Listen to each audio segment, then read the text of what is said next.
All right, so we are here with Tim Nelson, and we are going to find out a little bit about him. So, Tim, can you tell me about yourself and how you ended up becoming a healer? I guess I'm going to say about 6 years ago or so, my sister, who was a healer in Toronto, sort of became my mentor, and she introduced me to the fact that I was an empath. And through that, I found I was able to start healing myself from a lot of the past in this life. And this past spring, I started working with a healer here in my hometown. And through that healing work, I realized that I actually could do energy work. And my healer said when I was about a year and a half old, I started transmuting my mom's energy, her negative energy, so that she wouldn't have to suffer from it. So supposedly something I've been doing all my life, but until I realized I was an empath and all this, and just recently realizing that I can actually do this work myself, um, yeah, that's basically how I came to this work. And what type of healing modalities do you practice? What is your specialty? My specialty is moving energy. There's no modality for it. Whether it's a negative energy, a negative entity, whether it's healing energy, it doesn't matter. Anything to do with energy, I can move it real quick. I move it all over the planet. I have clients in England. I have clients all throughout the United States and throughout Canada. So I mean, and growing. And so it doesn't matter where in the world you are. Like I said, energy is energy, and I can move it from where I sit right here to where you sit, wherever, or I can meet you in person if logistics agree with that. Do you have a skill that makes your type of healing work unique? Um, skill. I'm gonna say like I said again, my skill is I don't have a whole lot of ritual or anything. It's all just very direct. It's very almost economical the way I heal. I don't use a lot of like there's no spells, no rhymes, riddles. There's no pomp and pageantry. There's no frills healing basically. So, I just try and be as efficient as possible, and that's how I heal. how long have you been doing this work? I've been doing it now. I'm gonna say about 5 months. I've been doing it full time the last 2 months. So, and when I was first starting, I worked with a lot of other healers just to make sure what I was doing was actually valid, and I got a lot of great feedback from them and other avenues to try and other things to try. And still today, I'm learning as I go. The universe gives me things to try, and I try them. And just most recently, I've taken on a stroke patient as a client, and we're trying to get his mobility and that back to where it is through using energy in his body where it's been damaged and hurt. So, if I booked a session with you, what would the session look like? What platform do you follow? I know you said you don't, but you have to have some Yeah. kind of agenda. Well, my first session is pretty straightforward. It's I make sure there's no negative energies on you, no entities on you, no spells, no curses, no tags, no cords. I just clean you right up, and then I also do the same for your property. And I start everybody off the same that way. And I usually do that first session like that, and I say, give it a couple of days and see how you feel after that. Because often people come to me complain about pains and whatever. Well, let's get all the negative energy off and let's see what's left after that. And after that, we go from there. If you need hands-on healing, then we get together and do hands-on healing. If I can do energy healing through, just through the energy of the universe, then we'll do it that way. But I always start people with a clear, neutral energy before we do any work, and that's the only platform that I have that I really start with, anyways. From So, there, it's personalized to what you need, how much time you need, and whatever. so can you explain what you mean by negative entities and energies and cords? Like, what do you see? Well, I'm a feeler. I'm not a seer, so I don't see things. Some people see the actual entities.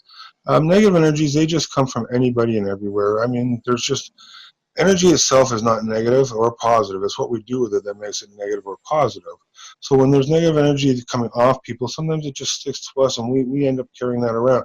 Especially as empaths, we tend to feel it a little more than any other people. But everybody does feel.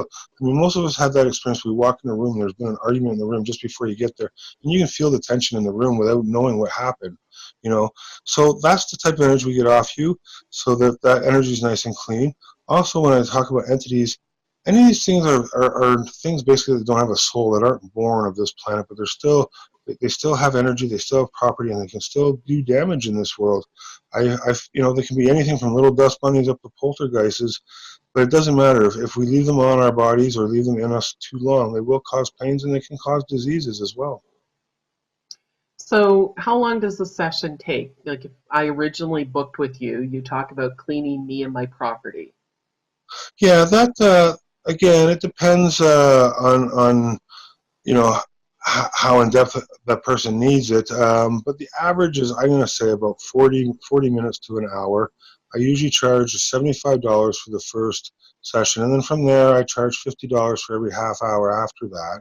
And like I said, I'm a very efficient at what I do. Usually most healings don't even take a half hour, but I charge a minimum a half hour for the first time around. Like for the first. After that, it's by the half hour.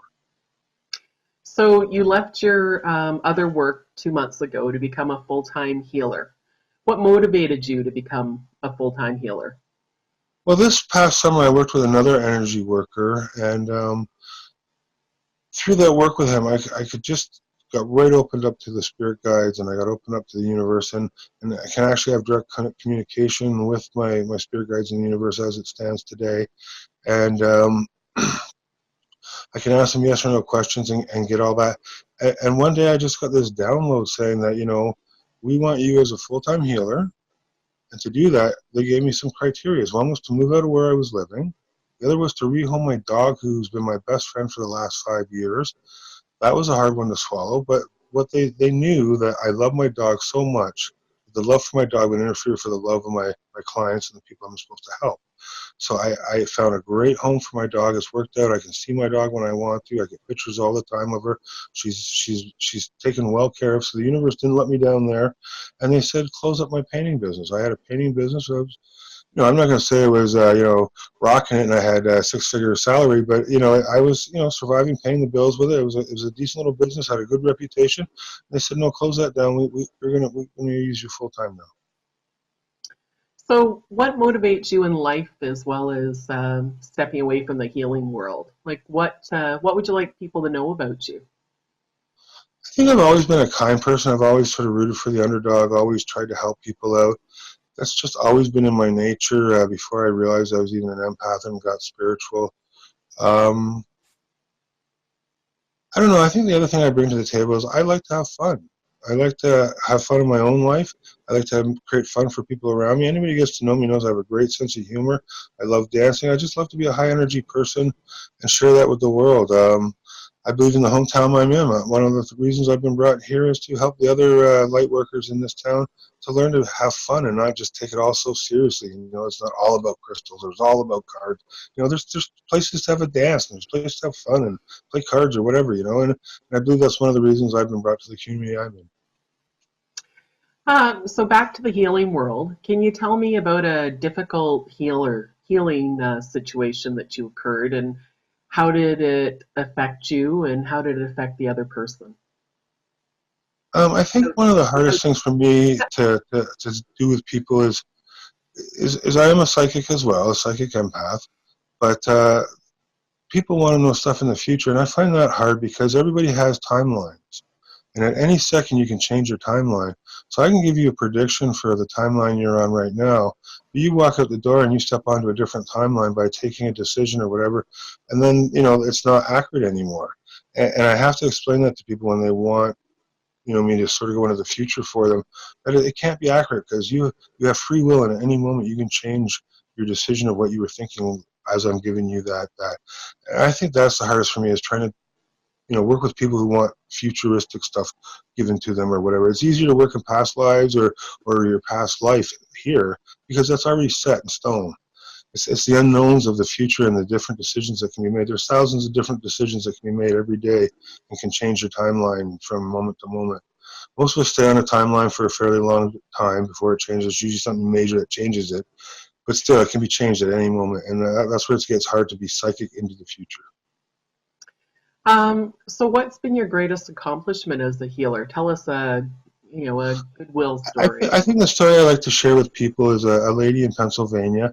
We had met online, and she sort of knew what I did. And one night we were just chatting. I don't know why. I just seen her online, so I said hello. How's it going? And she said, "Oh, fine." And then a couple of sentences later, she says, "Well, I kind of lied to you. I'm not fine. My son's got a fever of 104. I think she said point 0.5, something like that. It was above 104." And I said, "Well, would you let me do some work on him?" And she said, "Sure." And so we agreed on a price. And again, I cleaned her house. I took all the energy from all the entities, and their energy was there. I transmuted his love light, and I sent it back to the little kid to help him. I'm not going to use his name, but he was 6 years old, and she was at the point where she was going to put him in an ice cold bath to try and break his fever. So at that point, like I said, I started working on him. Within about 10 minutes, I did everything I could do for him, and so his mother started to work on trying to download PayPal to pay me for my services. I said, "Well, what's his temperature now?" 10 minutes had gone by since we'd done the work on him, or I'd done the work on him, and it was down to 101. And by the time she got PayPal loaded and whatever, about a half hour later, he was cool as a cucumber and fast asleep. So, I mean, I like to use that one because it actually has some science behind it. There's some proof there that what I actually did worked, and I wouldn't say that's the most dramatic one, but it's the one that shows that what I do is not a fraud. It's for real. And what's been your greatest accomplishment in life? Greatest accomplishment in life? Forgiving myself. Nice. How long did that take? A lifetime. No, I think when I started this healing journey and started really down the spiritual path, I realized I needed to learn more about self-love. And in doing so and self-loving myself, one of the main things I had to do was forgive myself. Forgive myself for not knowing sometimes. Forgive myself for some of the stupid things I did. I did stupid things. I did mean things. I think we all have in life have done those things. And I had to just realize I was human and forgive myself for it and move on and not beat myself up and carry that baggage around every day. Do you have a personal mission statement? Something that you live by? One of the things I like to share with people, there's a few little models, but one of the ones is no expectations, yet no limitations. Nice. Tell us about a how you dealt with a difficult healing. Um, like I said, I haven't really had a whole lot of difficult healings. Usually, when I do my healings, I get people telling me instantly that they felt something, and usually within a couple of days, they say it's completely gone away. Um, right now, I'm dealing with a stroke, survivor, and right now, I'm just sort of flying blind with him, and for me, that's a little difficult because I've never had to actually you know, deal on this type of level. But I've told him we're just going to take our time and we're going to go at this slowly, and he's all for it. And you know, at this point, I guess it's just about being patient and believing. It's all about believing. Absolutely. If you had your ideal day, what would it look like? Well, it'd be a nice morning, probably a nice sunny day, maybe on a lake, waking up on a lake and having a bonfire type breakfast on the lake, and then maybe spending some time in nature. I love doing my work. When a day goes by that I can't help someone, it almost like hurts. It's like my body and my mind just want to help people. So my ideal day would have obviously, where I could share my advice or share my healing with somebody in some manner. And again, I love being in nature. So anything like open stars in the evening, a bonfire, or something like that in the evening too. To me, that's sort of my idea. Just being in nature and helping people. One more question about yes and no questions. Can you explain how you get yes and no, or how the process works? Because you use that as your platform for information. Yes. Like I said, through the work I've done and through some of the spiritual gifts that have been given to me, I actually have the ability to ask the universe questions. I often use a sway test to get the yes and no. Um, there are different ways, but and often when I do ask a yes or no question, I'll get a little more than the yes or no. But I always ask it in the yes or no form. If I don't ask it in the yes or no form, I get no answer whatsoever. Um, like I said, that's part of my talent is to try and find the right question to ask so you get the right answer back. It's almost like a computer, garbage in, garbage out, you know. So it's something that I've been playing with and something I've been learning with, and I just know that it's really helped me grow it just to have that direct contact to understand what they really want, you know, the So you universe. will ask yes and no questions while you're working with somebody? Oh, I ask yes and no questions all day long in my own head. I'm constantly asking yes and no questions. Before I even work on someone, I ask, can I help this person? If I get a no, there's no sense me taking their money, no sense wasting either of us our times. Um, I I don't know. It's kind of weird that I can ask these questions. I know it's not something that everybody can do, but I'm just trying to be responsible with it and help as many people with this talent. All right, well, we're going to wrap up. Is there anything else that you would like to share or tell us? I just want people to get healthy, and the more we can spread this love and light around, I think the more this universe, this planet we live on, will be more able to be inhabited. We live in a very toxic environment at this point in our development as humans, and I think the work that we're all doing as healers and helping people get to a stage where they can be happy with themselves is what's going to change this world. It's not going to be money. It's not going to be food. It's not going to be water. It's going to be the loving spirit that lives inside us. No, that's wonderful. Well, thank you very much for your time, Tim. Tim resides in Barrie, Ontario, Canada. And on the link, you will be able to see his contact information and be able to contact him for a healing. So thank you very much, Tim. Thank you, Leslie. Have a good day.